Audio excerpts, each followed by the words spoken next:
እነሆ መቆያ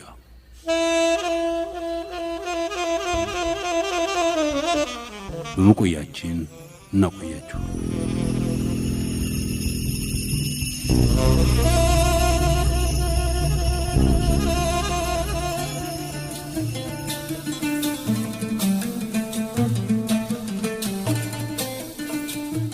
ዕውቀት የዘለቀው ሀበሻው ሙፍቲ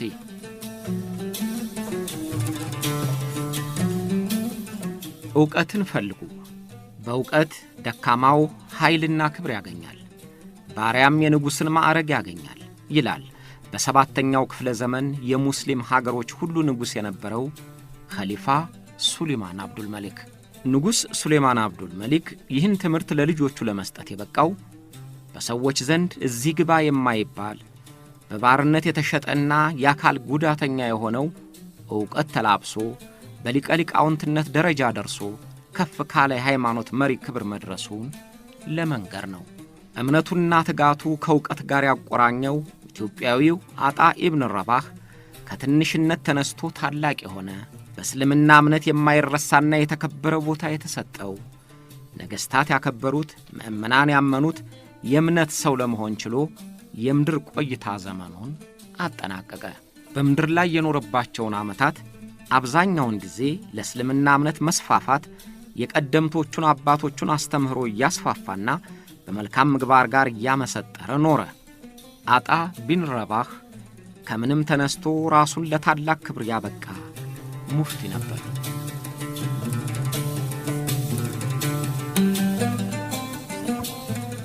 አጣ ኢብን ረባህ የተወለደው የመን ነው ይባላል። አባቱ በዚያን ጊዜ አቢሲኒያ ከምትባለው ሀበሻ ሀገር የሚወለድ ነው። አንዳንድ የታሪክ ጸሐፊዎች አጣ ኢብን ረባህን የተወለደው የመን ነው ሲሉ፣ ሌሎች ደግሞ አቢሲኒያ ነው የሚሉ አሉ። በማንኛውም መንገድ ቢሆን አጣ ኢብን ረባህ ከአቢሲኒያ ተወላጅነት እንዳለው በሁሉም ዘንድ የተረጋገጠ ነው። ሙሉ ስሙም አጣ ኢብን አቢ ረባህ አልሐባሽ ይባላል። አጣ ኢብን ረባህ መካ አካባቢ የገባው በባርነት ተሸጦ ነው። መልኩ ጥቁር፣ አፍንጫው ደፍጣጣ፣ ጸጉሩ ቁጥርጥር መሆኑ በዚያን ጊዜ የአረብ ገጽታና ቁመና ካላቸው የመካ ሰዎች ዘንድ የተለየ ሆኖ ይታይ እንደነበረ ተመዝግቧል። ቀኝ እጁ ሽባ የሆነና የሚያነክስ እንደነበረም ተጽፏል። አንዳንዶችም ሲወለድ አንድ አይኑ የተጎዳ በኋላም አይነ ስውር ሆኖ ነበር ይላሉ። ሌሎች ደግሞ አይነ ስውርነቱን አይጠቅሱትም። ይህ ሁሉ ግን ከሌሎች ልቆ እንዳይታይ አልከለከለውም። አካል ጉዳተኝነቱ ነገሥታት ከመቀመጫቸው የሚነሱለት ምእምናን የሚያከብሩት ከመሆን አልከለከለውም። በባርነት መሸጡ የታላቁ መካ ሙፍቲ ከመሆን አላገደውም። የመልኩ ቀለም ዑለማና መፍትሄዎች ዕውቀቱን ለመቅሰም ሀገር ቆርጠው እንዳይመጡ አላገዳቸውም። እስከ 20ኛው ክፍለ ዘመን የብዙዎች የዘር መጨቆኛ የሆነው የመልክ ቀለሙም አጣ ረባህን አልፈተነውም። የእስልምና ሃይማኖት አስተማሪዎች እንደሚሉት ፈጣሪውም የዕውቀት ረህመት አፈሰሰበትና ከሌሎች ከፍ እንዲል አደረገው። የዕውቀት ማመሳከሪያ እንዲሆንና ነገሥታትና ሹማምንት እጅ የሚነሱት እንዲሆን ሞገሱን ቀባው። እርሱም ተከብሮ የእስልምና ሃይማኖቱንም አስከብሮ ኖረ።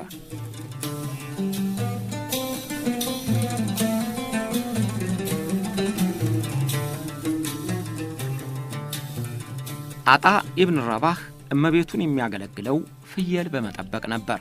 የፍየል መጠበቅ ሥራውን ሳያስተጓጉል ግን በቅርቡ የሚሰጠውን የእስልምና ትምህርት መስጊድ እየተገኘ መከታተል ያዘወትር ነበር። የጊዜ አጠቃቀሙን አስተካክሎ የሃይማኖት ትምህርቱን ይከታተል ስለነበረ ከእመቤቱ ጋር ቅሬታ አልፈጠረም። እንዲያውም እመቤቱ ዑላማዎች አሉበት ድረስ እየሄደ ዕውቀት ለመቅሰም የሚያደርገውን ትጋትና ትኩረት አይታ ከባርነቱ ነፃ ወጣችው። ትምህርትህ በሥራህ ምክንያት እንዳይስተጓጎል ነፃ አድርጌሃለሁ አለችው። ምናልባት ትጋቱንና የቀለም አያያዙን ገምታ ወደፊት ታላቅ ሊቅ ይወጣዋል ብላ ገምታ ይሆናል። የእስልምናን ትምህርት በዕውቀት ሞልቶ ያሰፍነዋል ብላም ይሆናል። ሆነም አልሆነ አጣ ኢብን ረባህ የእስልምና አስተምህሮውን አስፋፍቶ ሐዲስን ወደ ሌሎች ለማሸጋገር ውጤታማ ተግባር ለመፈጸም የበቃ ሆነ።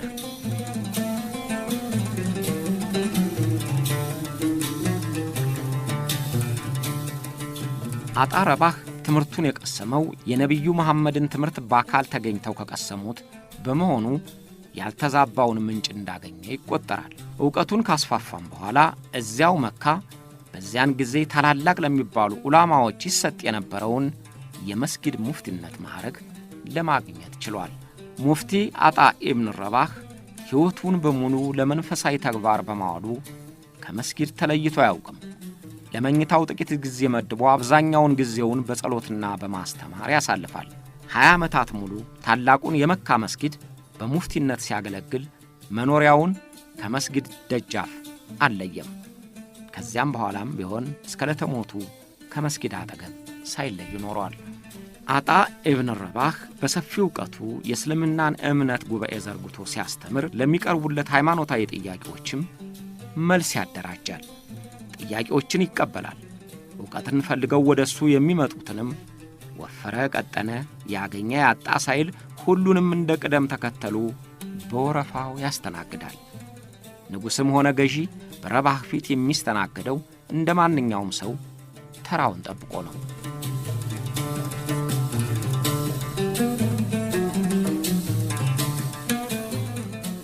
ሙፍቲ አጣ ኢብን ረባህ በመካ አስተማሪነቱ ገኖ በወጣበት ጊዜ ሙስሊሞች የተቆጣጠሯቸውን አካባቢዎች ከአፍሪካ እስከ መካከለኛው ምስራቅ እስከ ኢራን እስከ እስያም ድረስ ያሉትን ሀገሮች የሚገዛው ንጉሥ ሱሌማን ቢን አብዱል መሊክ ነበር። ከሊፋ ሱሌማን አብዱል መሊክ ባለግርማና ሞገሳማ ቁመና ያለው መልኩ የቀና ቁመናው ያማረ ንጉሥ ነበር። ባለጌጣማ ፈረስ የሚጭን ቤቱ በገንዘብ የሞላ ንጉሥ ነበር። ግን የሃይማኖት አምልኮቱን ሲፈጽም ተራ ልብስ ለብሶ አስገልሉልኝ አጅቡኝ ሳይል እንደ አንድ ተራ ሙስሊም ሆኖ የሚያከብረም ንጉሥ ነበር። አንድ ጊዜ ከሶሪያ ከተማው ተነስቶ የሃጂ ሃይማኖታዊውን ጉዞውን ለማድረግ ወደ መካ ይመጣል። ራሱን ሳይከናነብ ለእግሩ መጫሚያ ሳያደርግ ከሚመራው ተራ ሕዝብ ጋር ተመሳስሎ የካባ ጸሎቱን አደረሰ። ታላቁን ካባ ዞሮ ከጨረሰ በኋላ በዝና ያውቀው የነበረውን አጣ ኢብን ረባህን ለማየት ወደደና ያ የተቀደሰ ወዳጃችሁ የት ነው ሲል አማካሪውን ጠየቀው። አማካሪውም ሊቁ ሙፍቲ አጣ ረባህ ወዳለበት ቦታ ንጉሡን ይዞት ሄደ።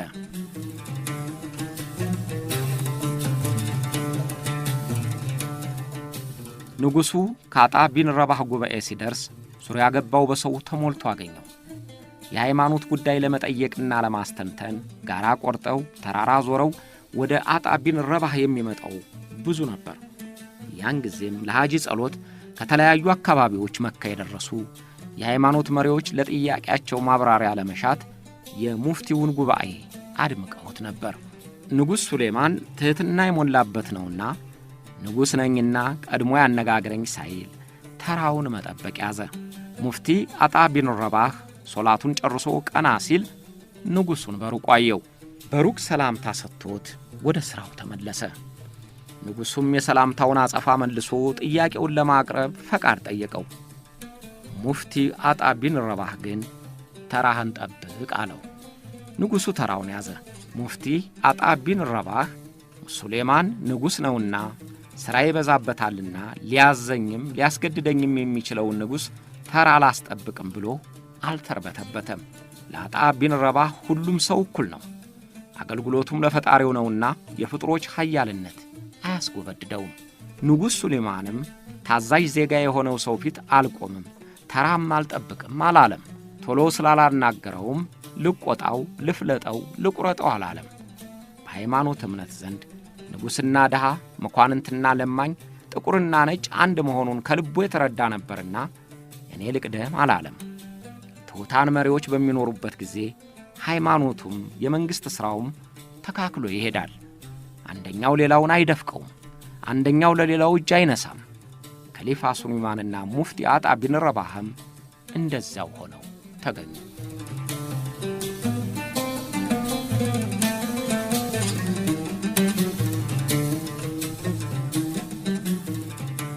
ከሊፋ ሱሌማን ተራው ደረሰና ጥያቄውን ለሙፍቲ አጣ ኢብን ረባህ አቀረበ።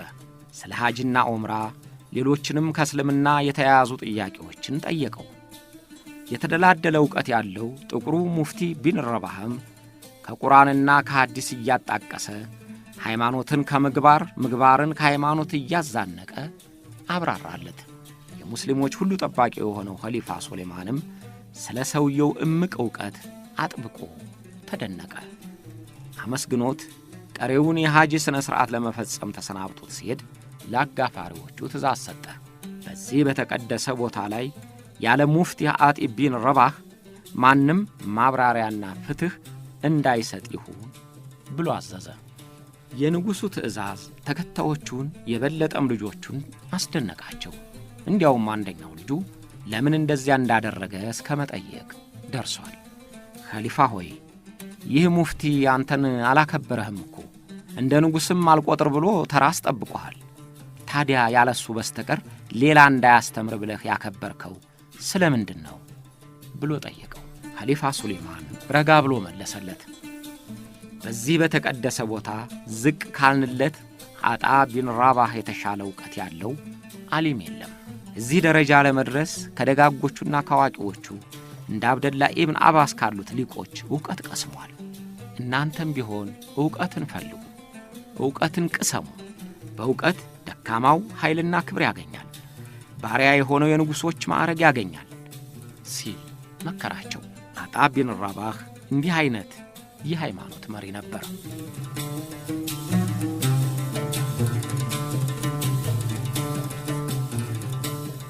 የኸሊፋ አጣ ቢን ረባህ የዕውቀት ምልአት የመሰከረው ንጉሡ ሱሌማን ብቻ አይደለም። በእስልምና እምነት ጥልቅ ዕውቀት አላቸው የተባሉ ዓሊሞችም ሊቅነቱን በይፋ መስክረውለታል። የራሱን ዕውቀት ማግነን በሚወድህ ሕዝብ በሚኖርባት ዓለም ተወዳዳሪው ከሆኑት የሙስሊም እምነት መሪዎች የሚሰጥለት ምስክርነት ስለ ታላቅ አዋቂነቱ፣ ስለ ሊቀ ሊቃውንትነቱ የበለጠ የሚታመን ይሆናል። አብደላ ኢብን ዑመር በመዲና ባለ ብዙ ዕውቀት ዓሊም ነበር። አንድ ጊዜ ወደ መካ ዑምራ ለማድረግ በሚሄድበት ጊዜ የመካ ነዋሪዎች የተለያዩ ሃይማኖታዊ ጥያቄዎች አቀረቡለት። አብደላ ዑመር ግን እንዲህ አለ። እናንተ የመካ ነዋሪዎች አጣ ቢን ረባህን የመሰለ እግር እስኪነቃ ቢሄዱ የማይገኝ ዓሊም አብሯችሁ እያለ እኔን ለምን ታደክሙኛላችሁ ሲል መስክሮለታል።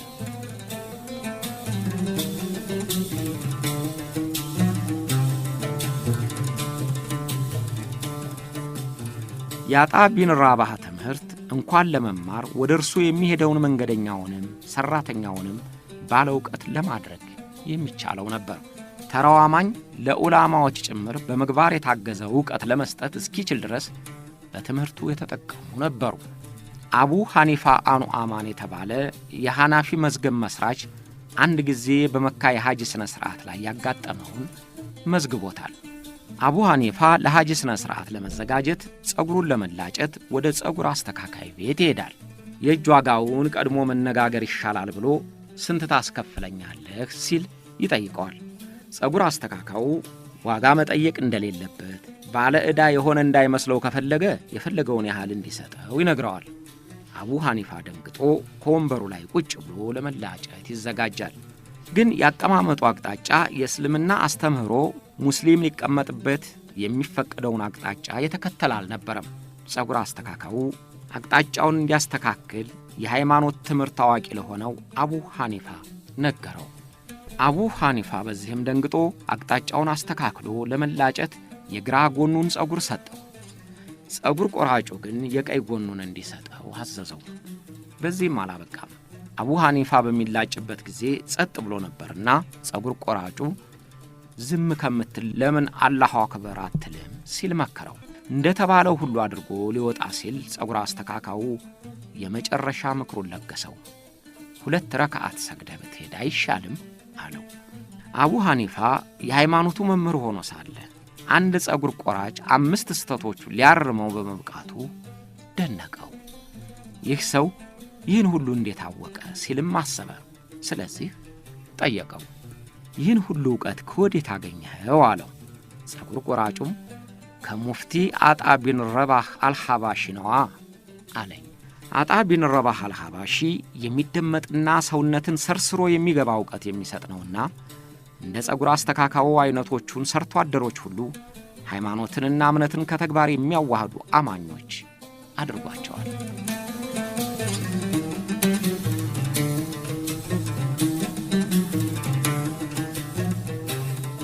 ዛሬ ለሐጅና ዑምራ የሚሄደውን ምእመን በካዕባው ዙሪያ ጸሎት እንዲያደርግ የፈቀደው ሙፍቲ አጣ ቢን ረባህ ነው።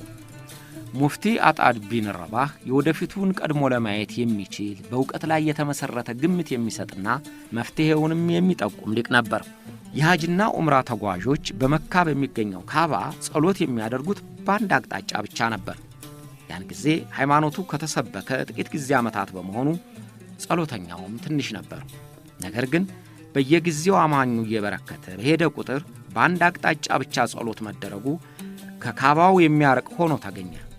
ስለዚህ ችግሩ ከመባባሱ በፊት ሙፍቲ አጣን ቢን ረባህ መላ እንዲያፈላልግ ተጠየቀ። አጣ ቢን ረባህ ቁርአን ከሐዲስ አደላድሎ የሚያውቅ ነውና ሃይማኖታዊን ሥርዓቱ እንደተጠበቀ ሆኖ ግን ችግሩንም የሚያቃልል መፍትሄ ነገራቸው። በሰማይ ባለው የአላህ ቤት መላእክት ዙሪያውን ከበው እንደሚያመሰግኑ ከሃይማኖት መጽሐፍ ተጽፏልና የሰውም ልጅ በመካ ያለውን የአላህ ቤት ዙሪያውን ከቦ ጸሎት ማድረግ ይችላል ሲል መፍትሄ ሰጠ። በዚህም እስካሁን ድረስ የሚሰራበት ሆኗል። አጣን ረባህ እንዳለው ባይሆን ኖሮ በአሁኑ ጊዜ በአንድ አቅጣጫ ብቻ ጸሎት ይደረግ ቢባል ምን ያህል አስቸጋሪ እንደሚሆን የታወቀ ነው። አጣ ቢን ረባህ ማለት እንዲህ ያለ ሙፍቲ ነበር።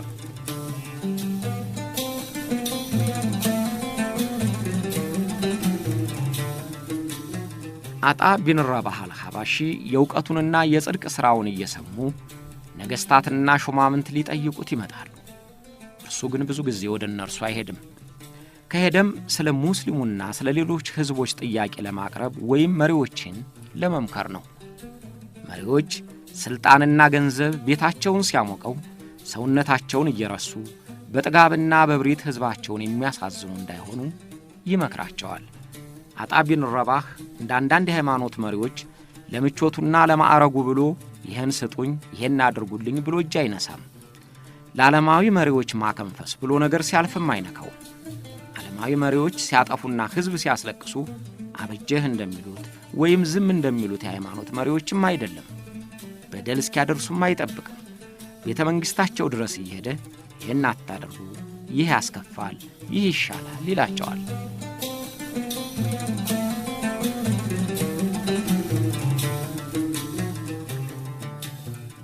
አጣ ቢን ረባህ አንድ ጊዜ በሐሽም ቢን አብዱል መሊክ ንግሥና ዘመን ሶሪያ ወደሚገኘው ቤተ መንግሥቱ ሄዶ ነበር። ዑስማን ኢብን አጣ አልኩራሳኒ በዚያ ጉዞው ከከሊፋው ጋር ተገናኝቶ ነበርና የሆነውን ሁሉ ዘግቦታል። ከአባቴ ጋር ይላል ዑስማን ኩራሳኒ ተረካውን ሲጀምር፣ ከአባቴ ጋር ሆነን የሙስሊሞቹን መሪ ሐሻም ቢን አብደል መሊክን ለመጎብኘት ወደ ደማስቆ አመራን። በጉዞ ላይ ያለን የተቀደደች ጀለቢያና ያረጀች ኮፍያ ያደረገ አንድ ጥቁር ሼህ በአህያ ላይ ተቀምጦ አገኘ ነው። ገና ሳየው በሳቅ ፈነዳሁ። አባቴ ግን ዝም በል ብሎ ተቆጣኝ። ይሄ እኮ የሐጃዙ ታላቁ ዓሊምና ሙፍቲ አጣ ቢን ረባህ አልሐባሺ ነው አለኝ። ወደኛ ሲቃረብ አባቴ ከበቅሎ እሱም ከአህያው ወርደው ተቃቅፈው ተሳሳሙ። ስለ ጤንነታቸውም ተጠያየቁ። አብረን ወደ ንጉሡ ሐሽም ቤተ መንግሥትም ተጓዝን። ቤተ መንግሥት እንደደረስን ወዲያው እንዲገቡ ተፈቀደላቸውና ሲገቡ እኔ እውጭ ቆየሁ። ሲወጡ ከንጉሡ ጋር ምን ሲያደርጉ እንደነበረ አባቴን ጠየቅኩት። ንጉሥ ሐሽም የአጣ ቢን ረባህን መምጣት ሲሰማ በአስቸኳይ እንዲያስገቡት አዘዘ። እሱ አብሮ ባይኖር በጌታዬ ይሁንብኝ እኔ መግባት አልችልም ነበር አለኝ። ንጉሡ ወዳለበት አዳራሽም ስንገባ ንጉሡ ብድግ ብሎ ከዙፋኑ እንዲቀመጥ ጋበዘው። ጉልበቱን ከጉልበቱ ጋር አገጣጥሞ ሲቀመጡ እዚያ ያሉ ሹማምንትና ባለጸጎች ሁሉ ተገረሙ ብሎ አባቴ ነገረኝ እያለ ትረካውን ይቀጥላል።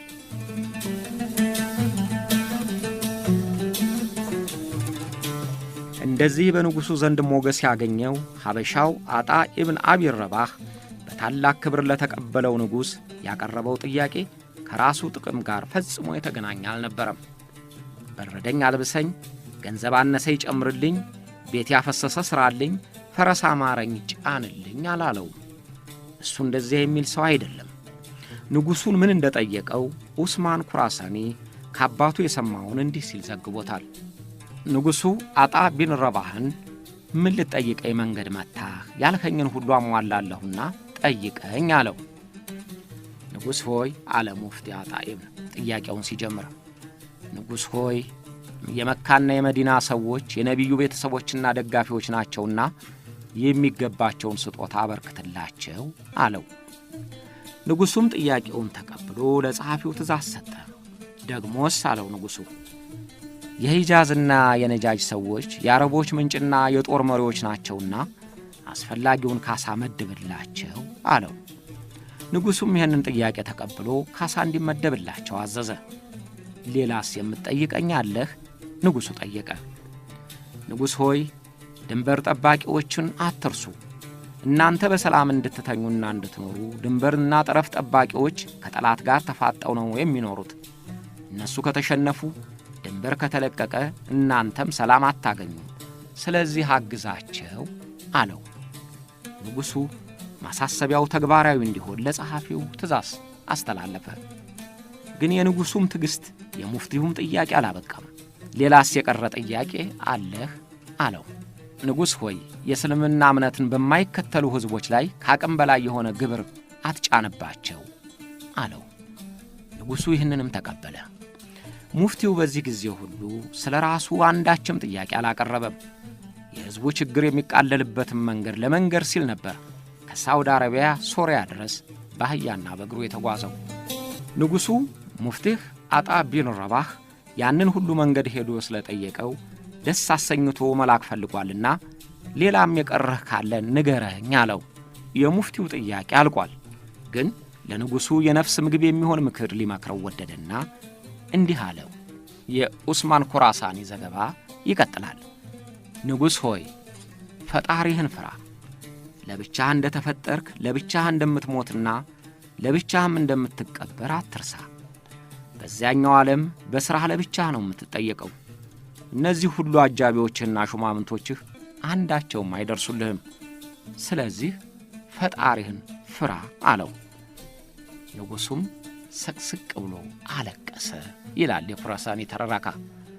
በዘመናችን መሪዎችን እንዲህ የሚገስጹና የሚመክሩ የሃይማኖት መሪዎችንም የሚሰሙ መሪዎች በበዙልን እንዴት መልካም በሆነ ነበር።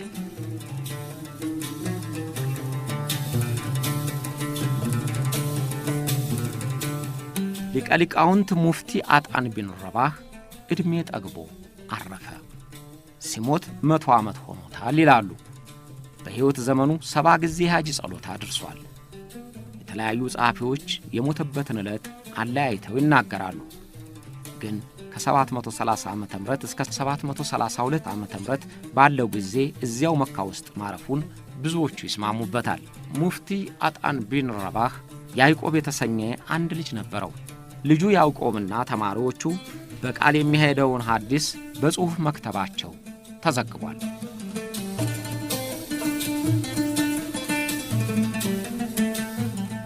የዛሬውን ዝግጅቴና አብዛኛውን መረጃ ያገኘሁት ፕሮፌሰር አደም ካሚል አሰናድተውት የሁልጊዜም የዝግጅት ተባባሪ ሁሴን ከድር ካቃናው የሀበሾች አሻራ በእስልምና ከሚለው መጽሐፍ የተወሰደ ነው። አብራችሁን ስለቆያችሁ እናመሰግናለን።